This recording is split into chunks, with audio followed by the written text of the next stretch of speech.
Pope Leo XIV appealed to the world's major powers for no more war in his first Sunday message since his election as pontiff. L'immane tragedia della Seconda Guerra Mondiale.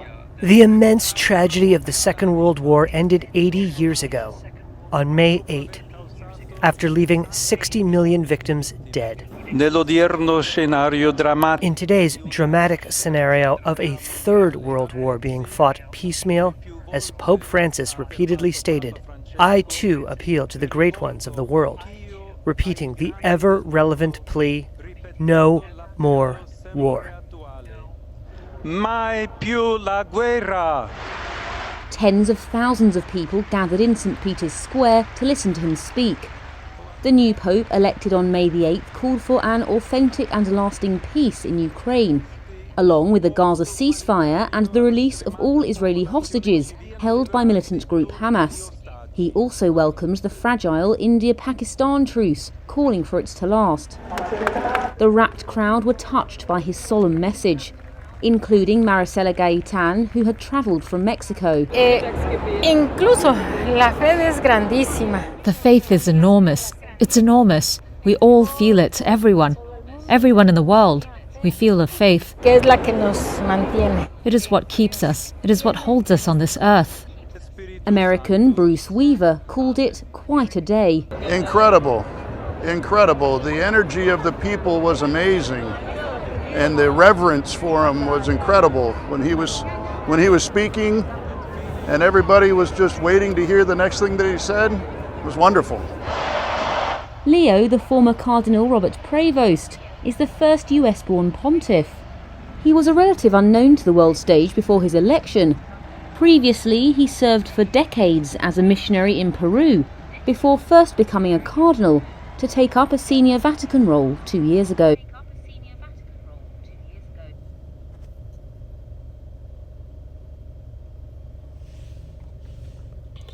Barakatah Yahweh, Barakatah Yahweh Shah, Barakatah Yahweh, Barakatah Yahweh Shah, Barakatah Yahweh, Bahashem, Yahweh Shah, Bahashem, HaKadosh. Double honor to the elders and apostles of JMS with 100% doctrine, and shalom to the hopeful elect scattered around the four corners of the earth, who also pushing 100% doctrine. To you, I want to say shalom. There's a brother in the car coming back with another lesson, and you see the video in the beginning, how start off with Pope does not know prophecy. He doesn't.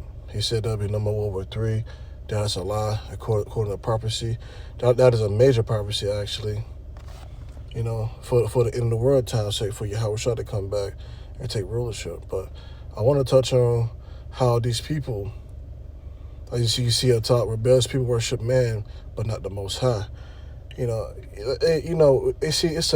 a Karian lady inside there. You know, her father, bloodline might go back to a Issachar.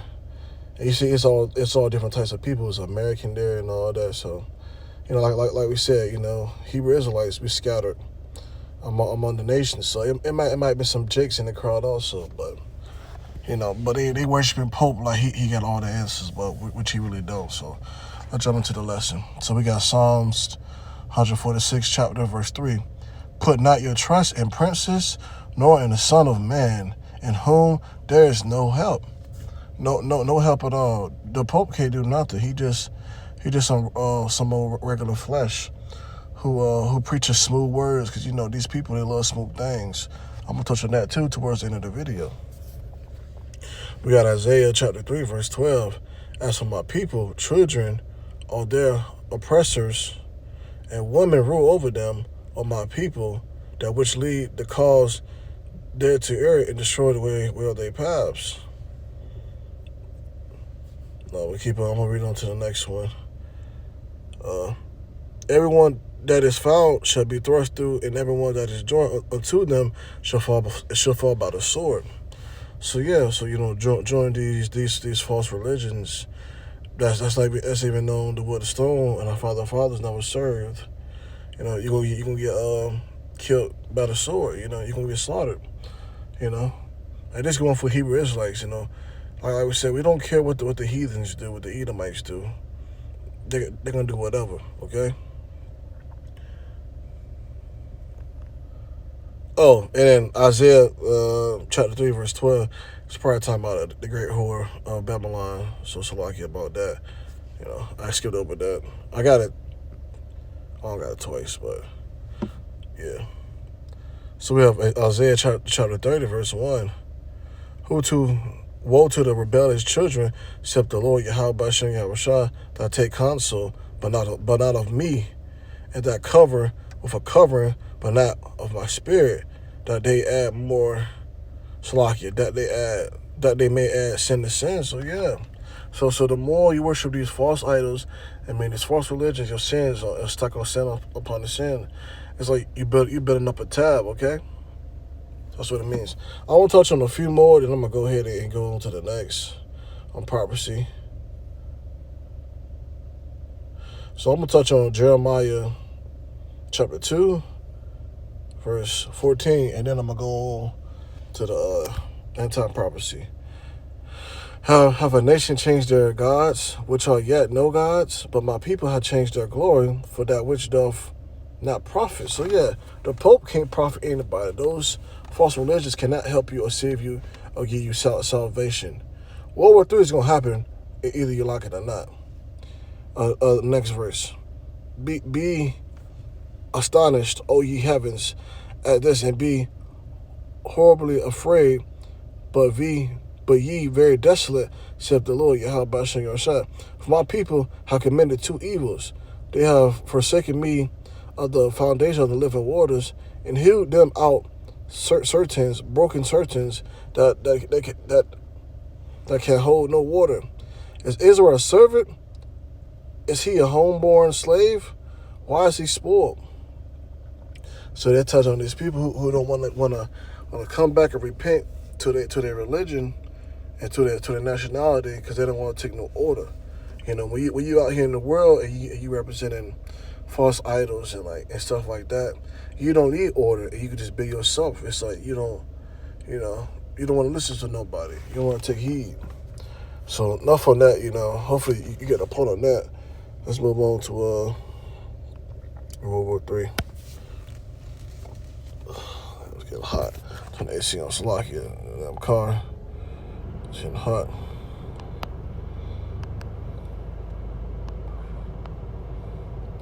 End time prophecy. So I'm gonna start with Matthew chapter 24 all the way down to 8. And he had sat upon the Mount of the Olives. The disciples came to him privately, saying, Tell us when shall these things be, and what shall be the sign of the coming, the end of the world? Which I got, the word means Ayan, and it means the end of the era and the beginning of something else. So, like I said, with Esau rulership and Jacob followed behind it. So let's keep going. And Yahushua answered him and said unto them, Take heed to no man deceive you, for many shall come in my name, saying, I am Mashiach, and shall deceive many. And ye shall have hear of wars and rumors of wars, see that ye are not troubled, for all these things must come to pass, but the end is not yet. So yeah, they have it right there, Matthew chapter 24, verse 6. So wars have to come to pass, but that is not the end yet. Read on to the next one, Matthew chapter 24, verse 7. For nation shall rise against nation, kingdom against kingdom. So what's going on right now with Pakistan and India, right? And there shall be famines and pestilence and earthquakes and divers in places. All these are beginning of sorrows. So yeah. So we seen, the war in Pakistan. We seen the earthquake that happened almost a month ago that killed a lot of people. Hey, everything is, our prophecy is coming true. And him saying that there's going to be no more war, he's going off, because it has to happen. The things have to come to pass. So let's go on. Let's move on to what else I wanted to touch on. Why World War III is going to happen, and he can't do nothing about it. So I'm going to start with Joel. I'm trying to skip now. I know I got a lot. So World War III Armageddon will happen because of what the other nation did to us. So we got Joel chapter 3, verse 1 through. I'm gonna just keep going until you get the point, okay?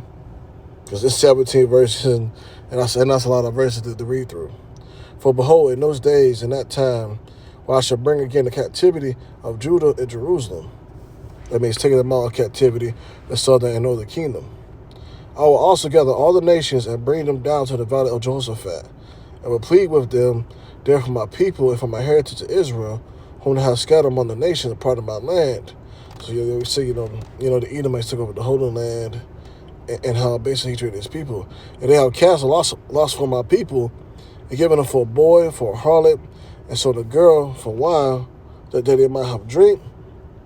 Yeah, and what have ye do with me, O Tyre, which is the Heramites, and Zidon, and all coasts of Palestine?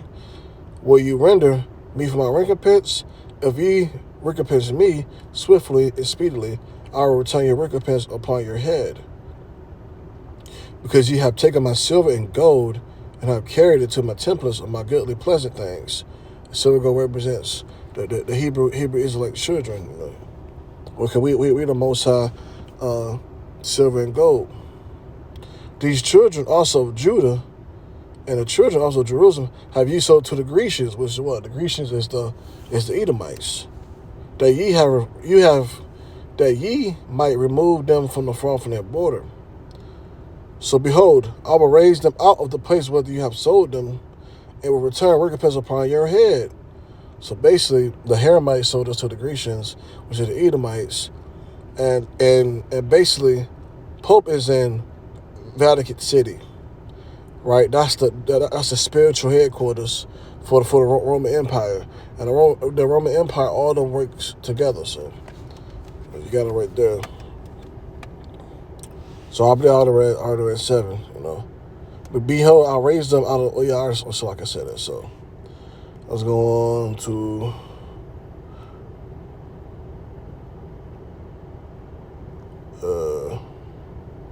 all this is good, by the way. You can read the chapter for yourself, but I want to touch on where it gets to all right.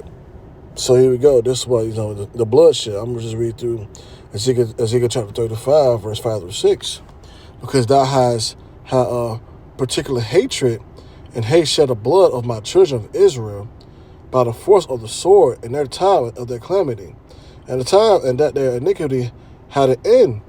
Therefore, as I live, saith the Lord, the Most High, Yahweh Bashem Yahushua, I will prepare thee blood.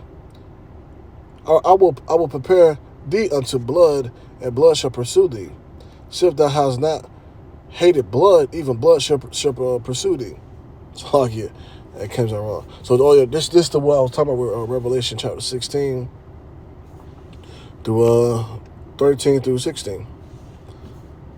And I saw 3 unclean spirits like frogs come out of the mouth of the dragon, and out of the mouth of the beast, out of the mouth of false prophets. 3 city-states that ruled the Eastern Empire first began in London, England, which is the financial power, and the military power, which is the Washington, D.C. And then you have Vatican City, like I said earlier, which is the spiritual headquarters of the whole Roman Empire. I got that in my side notes. And then we got Revelation chapter 16, verses 14. For they are the spirits of the devils working miracles, which go forth unto the kings of the earth and the whole world, to gather them in the bottle of that great day of the Most High Almighty. Behold, I come as a thief, and blessed is he that watcheth, keep his garments, lest he walk naked and see his shame. And he gathered them together and called a place in Hebrew tongue Armageddon, which is called Armageddon. Okay? So I basically break it down right there. So what else I want to touch on? Is that everything I touched on? About it, World War III, worshiping the man, not the Most High, end-time prophecy. Oh yeah. I want to touch on the smooth thing. See, people are talking about, it sounds like you have faith. You want to hear smooth things. So that's another thing people want to hear. So, because this is a real bitter book, and it's bitter times to come. You know, like Jacob's trouble, you know, or Armageddon. It's going to be some very crucial times. And these people on the show to these events to hear smooth things, okay? So I'm going to touch on these last scriptures and I'm going to close it up. So we got Isaiah chapter 30, verse 8 through 11. Now go write it before them at table and note in the book, that it may be for a time forever to come forever and ever. That's talking about the Bible. The Bible is technically a book from the past it's a book from the past that can present the future. It tells the future. It's the only book in history that can predict the future. Okay? That this is a rebellious people, lying children that would not hear the law of the Most High, Yahweh B'Shem Yahushua. Okay? Because we got that today. You know, we worshiping man. You're not supposed to worship man. You're supposed to worship Yahweh B'Shem Yahushua. So moving on. So what you say to the seers, see not, and to the prophets, prophesy not unto us right things to speak unto them. So like, I'm start over, man. I gotta slow down. Damn. It's lucky. Isaiah chapter 30, verse 10, which say to the seers, see not, and to the prophets, prophesy not unto us right things, speak unto us smooth things, prophesy decence. Get you out of the way and turn aside out of the past, because the Holy One of Israel sees from before us. So yeah, people want to hear smooth things. They don't want to hear about war, killing, slaughter. They want to hear smooth things like faith, community, come together, love. See, great the Roman Empire, great Babylon made you motherfuckers soft and weak. This land will build up bloodshed, so it's gonna shed blood. And actually, I want to close on that, you know, before I actually, I think that's Numbers 35. Moving on, Isaiah chapter 29, verse 13. Wherefore the Lord, Yahweh B'Shem, I'm gonna start over. Isaiah chapter 29, verse 13. Wherefore the Lord said, for as much as my people draw near me with their mouth and with their lips do honor me, but have removed their heart far from me, and their fear toward me is taught by precept of men. So yeah, you want to fear the Most High no matter what, because you know He's the Almighty power, and people sway away from it because into these dumb idols, which is a part of the curses. You know, we're scattered abroad worshiping false idols. All right, so let's move on to Numbers 35. But they gonna really fear the Most High when Yahushua come back. So this is Numbers chapter 35, verse 33, and I'm going to close out. So ye shall not pollute the land wherein you are, for blood it dwelleth the land, and the land cannot be cleansed of the blood that is shed therein, but the blood of him that shed it. So that closes out everything right there. So blood had to be shed for the people who shed the blood, which was the Edomites, okay, inside the land. So, you know, it's like blood for blood. You know how they say band for band? You gotta go blood for blood. What's that rapper Shiesty say? Get it back in blood. Oh, man. All right, so hopefully you find this lesson edifying. You got something from it. I'm going to close it out. And I'm going to give all glory and praises to Yahweh B'Hashem, Yahushua. Shalom.